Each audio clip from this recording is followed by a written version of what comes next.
haala yerootii fi shamarran Wallagga keessa gudeedamte yookaan shamarran gudeedamte irraa laallaa jechuudha. Ilmaan Oromoodhaa guyyaa hadhaa wanni shamarran teenna gudeedamte rakkoo Wallagga keessatti ta'e san nuu caalu tokko illee hin jiru. Oromoo lammiitii yoo afaan kana dhageenyu. Wallaahi wanni hadha mujrimni addunyaa keessatti dalagaa jiru baay'ee ulfaattu waan hamtuu mara argaa jirraa dhagaa jirra jechuudha. Karaa kanaa wanni adda barsuu barbaade maali? Viidiyoo kana kaleessa illee argee hadhallee argee hubannu malee gugannuuf callisee adda baafachuuf laale waan kana adda baafanne jechuudha. Diinonni keenya diinni nu qabsoo qofa beenna warra nu gabroonfachuu deema kanaa miti. Warra shamarran keenya haawwalee teenya ilmaan teenya obboleewwan teenya warra humna hin qabne gudeedu waan hamtuu irratti dalagu zaalimtoota kanneen wanni kaa gartee hadhaa warra nu dhaga'u mootummaaf warra dhimmi ilaalu dubbannu maali? Wanni nullee godhuu qabnu maali? Ijoollee san hagammatti suuraa isaanii namni nuu facaasan jiru. Namni ni beekaa wal beekaa jechuudha. Ijoollee san suuraa jaraa adireesii jaraa namni hundi sooshaal miidiyaan kun wanni tole maali? Yeroo gabaabduu keessatti waan ati barbaaddu harkaan si gaha jechuudha. Yeroo gabaabduu keessatti.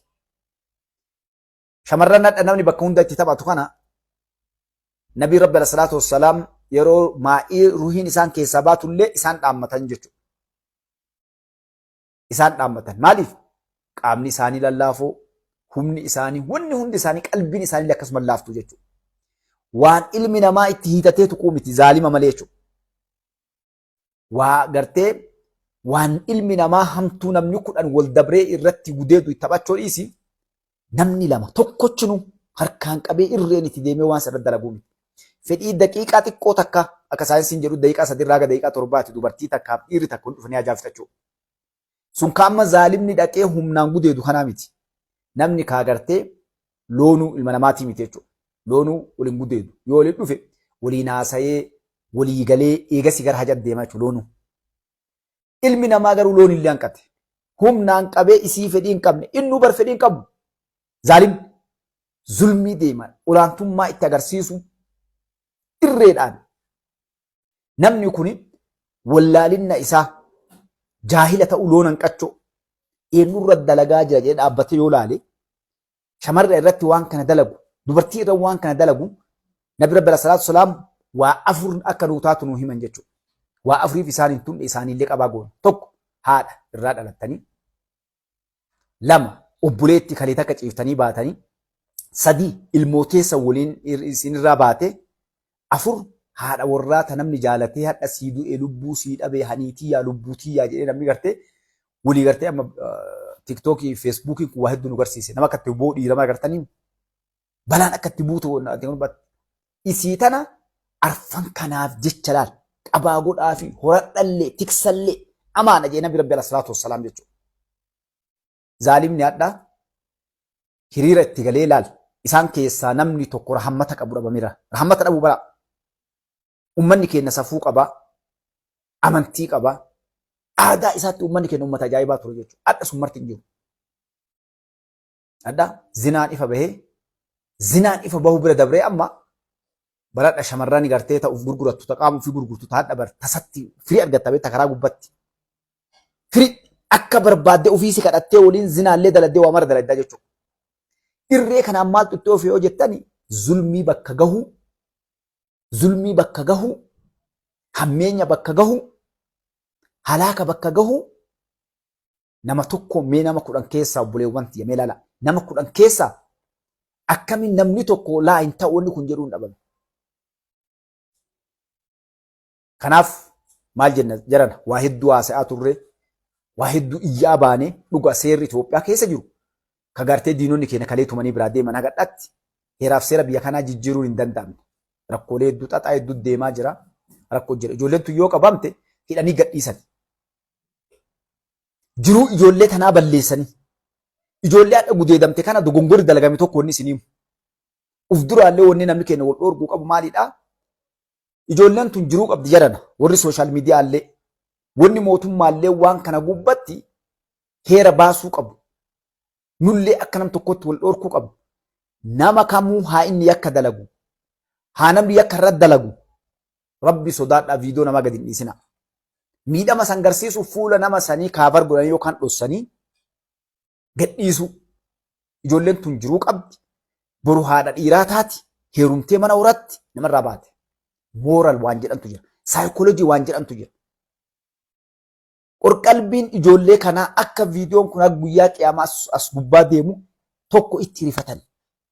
Ijoolleen kun wilii gorsanii maal jedhanii waa hedduu badadanii sammuu isaanii waan irra ga'e kana guutuu isaa yeroo dheeraa fudhatee haga tokko fooyyetti. Ijoolleen tun nama tokko lamallee osoo ta'e wayyaa nama 10 ammallee adda osoo ta'e nama 2 ol biratti mujrimni itti taphatee jechuudha. Viidiyoon isaanii kun ni deema. Warri ammallee dhugaadha. Namni hedduun waan kana haga inni ga'u agarsiisuuf jecha viidiyoolee gadhiiftan badiin qabdan. Garuu viidiyoo kaafar gochuu dhossuu irratti gartee fuula namoota kanneen dhossinee yoo gadhiifne gaarii. Dhaamsi akka uummata ga'uuf dhugaadha barbaachisa. Garuu nama tokko fuula hadha yoo gadhiifne miidhaa isatti qaba nama sanitti. Hadhaaf sooshaal miidiyaa kanarra gariin kennaa peejii ittiin guddifachuu gariin kennaa horii ittiin argachuu gariin kennaa dhugama san nutti dhagamee facaafna jechuudha. Kanallee irraa of haa qusannu. Kun wanni hadha mootummaa hadha jiru kanatti warra dhimmi ilaaluutti dhaammannu maali?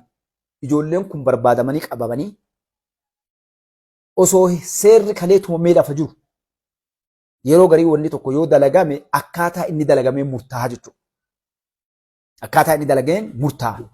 Itoophiyaa keessatti hadha haga sirraahuu wanni kun mana murtii keessa warri jiru irra guddaan isaanii warra mootummaa kana irratti dhiibbaa jibbaa mootummaa kana akka uummanni balaaleffatu waan silaa gartee seeraan akka seeratti lafa taa'e kana xiqqeessanii namoota badii balleessan kana bilisa baasanii mootummaa irratti akka uummanni warri yakki irratti dalagame kun akka mootummaa kanaaf finciluu waan hedduu dalagaa jiranii jechuudha. Kana jala bu'amee namoonni qajeellotti ijoolleen kun ni qabaman inshaallah. Tokkoffaan eeruu namni ijoollee tana suuraa isaanii facaasuu ni beekan. Ijoolleenis ni beek namni naannoo san jirullee ni beeka jechuudha. Amma ololli deemaa jiru ni dalagamaa jiru waan biraati. Kanaaf ijoollee kana qabanii akka taafte irraa jiiltu. Ani kaadha osoo gartee toltee kaaseera tuminaan jedhani ni fixan ijoollee tana. Achi baasanii mataa mataadhaan jechuudha fannisanii. Hagaruu badiin kabraa karraa baratu jechuudha. Maaliif hadha gudeeddaan badii dalaguun gurguddoon argamte. Namni yoo guddate waggaa 15-20 jedhama. Namni jiruun itti hadhoofte illee gabbayee badii dalaga. Hidhamee mootummaa qallabaa nagaan ciisee nyaatee waggaa isaa laakkata. Burullee gaafa dubbiin itti hammaate badii dalagee mana hidhaatti deebi'a jechuudha. Kuni babal'isuun qabu mootummaan. Kun ilmaan Oromoo. Siyaasa jijjiiramee wanni amma deemaa jiru sooshaal miidiyaa gubbaa argaa jirtan. Jijjiirama gara biriitti waan biraatu deemaa jira. Hayyoonni keenya hogganoonni biyya bulchaa jiran kun hadha gudeeddaan kunillee isaaniin hima isaantu bobbaasee akkas godhee jiran jechuudha. Bakka nu dhaabbannu ilaalaa ilmaan Oromoodha. Sa'a abbaan gaafa cabse ormi ija jaamse jedhan. Yeroo wanni akkanaa galtu yeroo wanni akkanaa dhuftu warra siyaasaa kana agartee siyaasa kanaaf fayyadamuuf yeroo cufaa deeman nuti namoonni sooshaal miidiyaa kana gubbaa jirru dhaabsisuu qabna warra sani. Maaliidhaan? Wannoota hogganoota keenya irratti ilmaan Oromoo irratti paartii haadha jiru irratti duulamu kana sheer godhuu dhabuu takka peejii keenya yeroo agarre warra san biloog goonee ofirraa baasu. Akka nu dhaqqabne nama keenya dhaqqabne godhu waan biraa godhuu hin qabnu bara. Kanaaf waan ijoollee kana irratti dalagamerra warri dhimma kana beektan guutuun keessan jechuudha. Ani yeroo as gubbaa taa'ee isinitti dubbadhu maraa qaba. Arfan Nabii Rabbi alayhi salaatu wassalaam dhaamasan. Obboleettii illee qaba, haadha illee qaba, haadha warraallee qaba, intala dubraallee qaba, ijoollee dubraallee qaba. Gara hundaanuu quuqama waan keessan hin beeku dhagamaa jechuudha. Gara hundattuu maaliif warra arfan kana keessaa tokko dhiiga kiyyarraa warra dhimmi na laalu kanarraa osoo ta'e akkam akkasii fudhachuu qabna. Waan yeroo haadha teenya obboleettii teenya takkaafinna keenya haadha keenya irratti dalagame goonu sanadha godhuu qabna jechuudha. Waan daladdu cufa keessatti obboleessi obboleettii tiyya rabbirraa jiriitti argatta galateetti argatta rabbirraa namarraa hin eegin. Ammallee yoo ati nama zullume waliin dhaabbatte rabbiin gaafa zaalimni quba sitti qabe sii tumsa jechuudha. Nama zullume waliin dhaabbachuu qabna yeroo cufaa aadaa godhachuu qabna. Amantii fedhe haa qabaatu gosa fedhe irraa dhufu abbaa fedhe haa ta'u keessaayyuu shamarran keessaayyuu dubartii keessaayyuu haawwolee yakki kun ilmaan Oromoo himaa baane iyyaa baane namni dhaga'uu dhabe malee gaafa duriyyeen Amaaraatiif Oromoodhaa gaaran yaate wanni kun aadaa kalee sabni keenya hin qabnetu bal'atee dhufaa lakkaa jennee iyyaa baane namni hin dhageenye. Hadha warri waan kana dalagu bakka irraa fuudhan qaban. Namni yoo sitti aariyaadhaa gara hedduun gadool irraa baya. Ilmootee irra baya. Fira kee irra baya. Zulmii hammeenya hamaa kanatti deemaa jira jechuudha.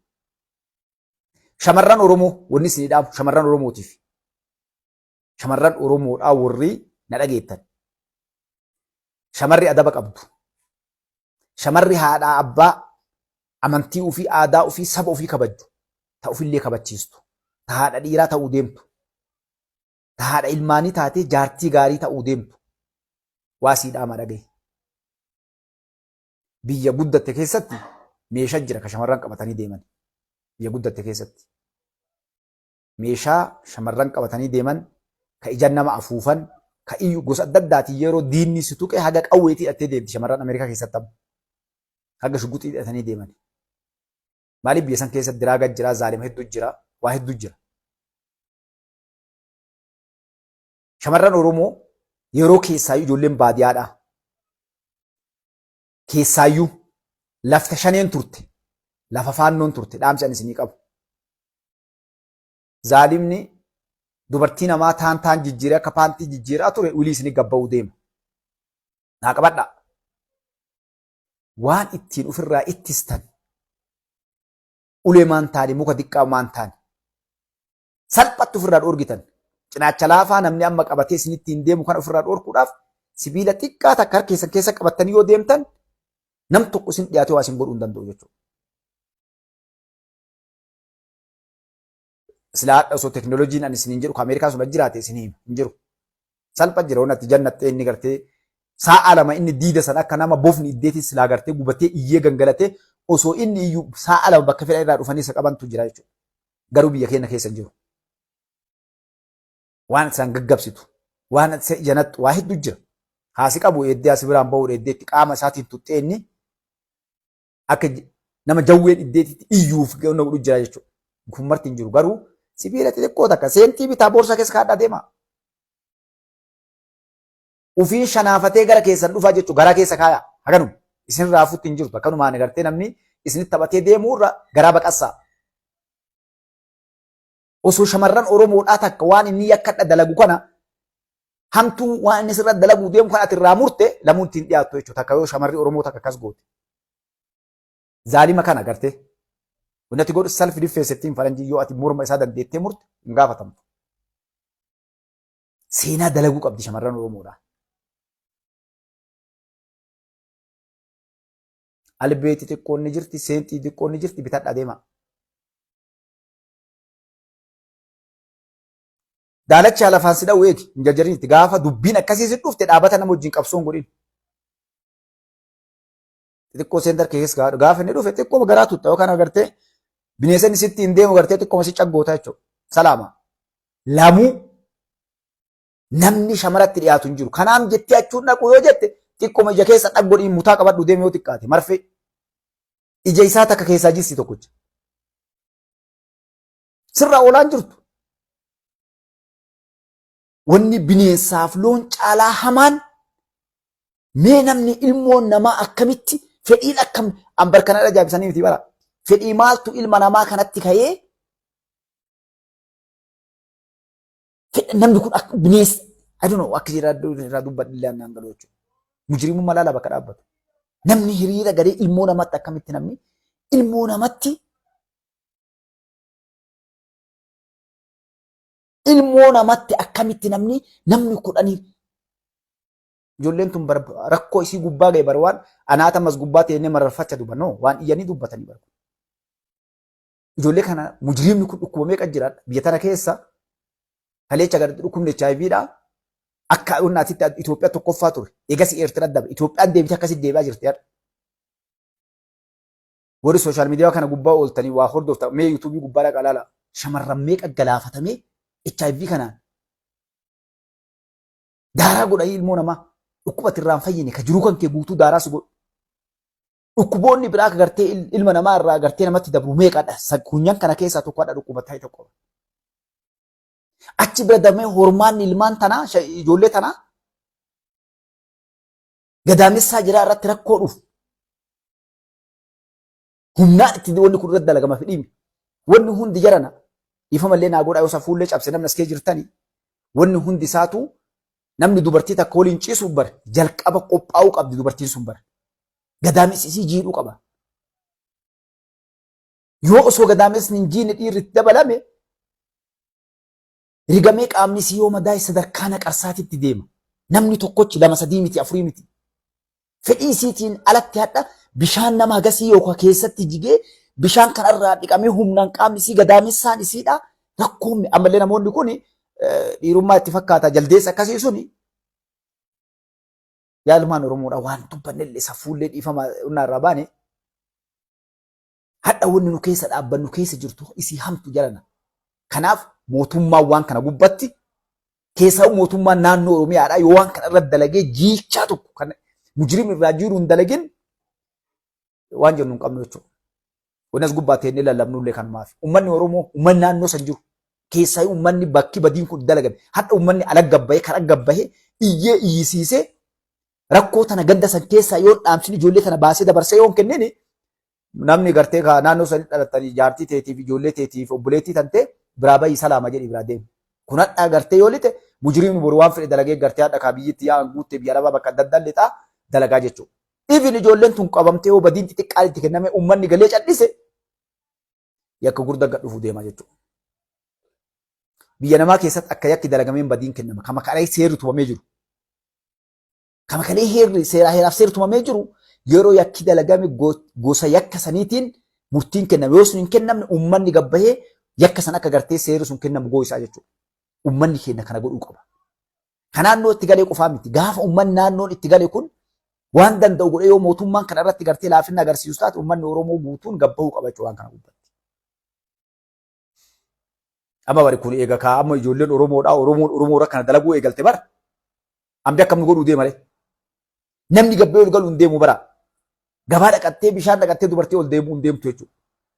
Wanni nu kalee dhageenyu tokkoffaa lama fa'a inni jira. Hadha ka hiriira galee garteen ijoollee daa'imman shamarran eeka maaliifi koorsiin kalee kenname wanni ijoollee wallootiif ijoollee shamarran irra Wallagga keessatti dalagame hundi keenyaaf viidiyoo lafaa qabna. Namoonni adda dhossuu ukkaamsuu bira dabruu barbaadan.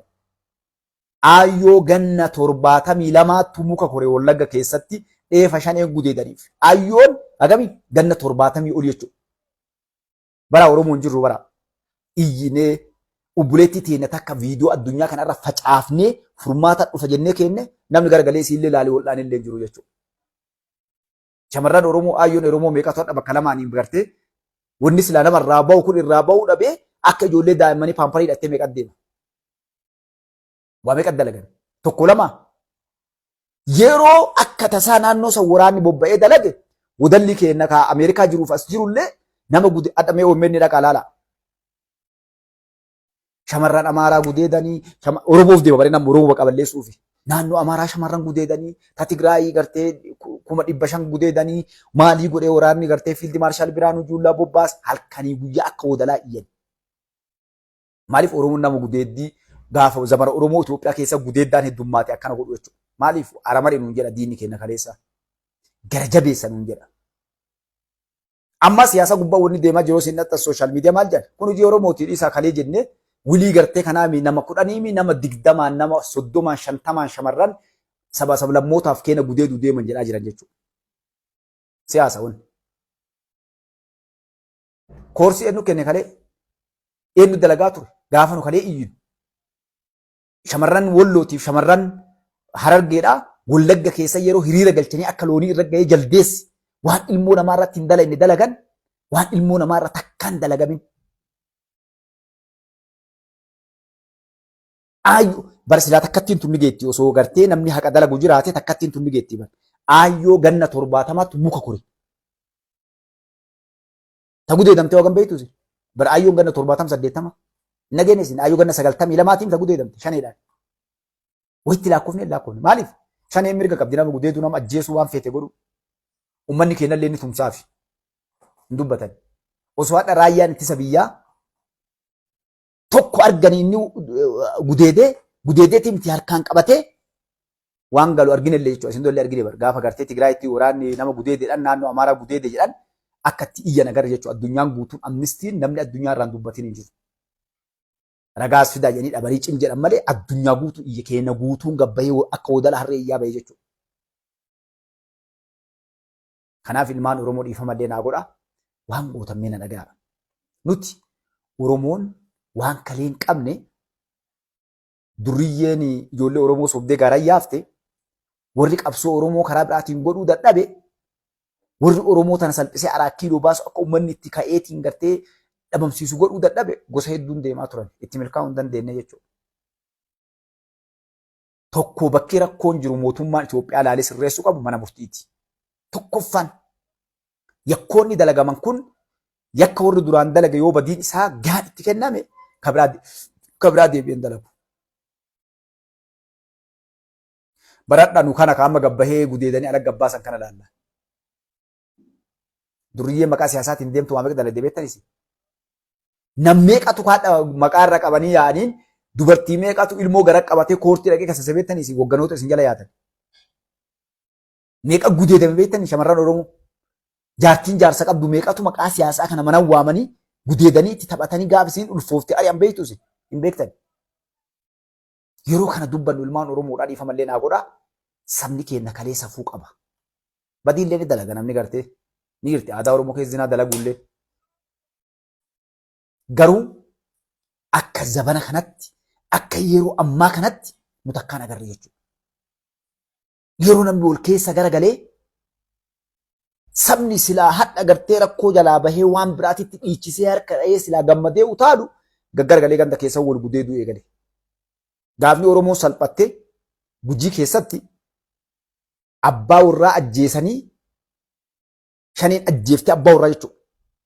Namni hundi ni beekta ilmaan Oromoo iyyaa baane gabbaane.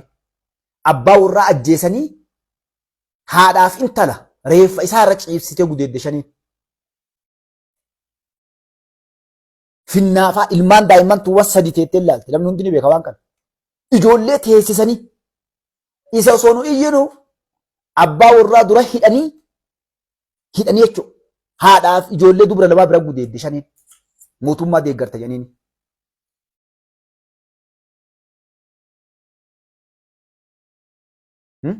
Mee takkaa jiran waan akkana agartanii barii nafxanyaan faannoo akkas daree faannoo miti bara. Faannoo warra Oromoo qabsoofna jedhu. Abbaan yoo akka dalage haati warraa ilmaan tun mee haadha gudeedan intala maa dabarsan ijoollee bira teessanii maal haalchisan.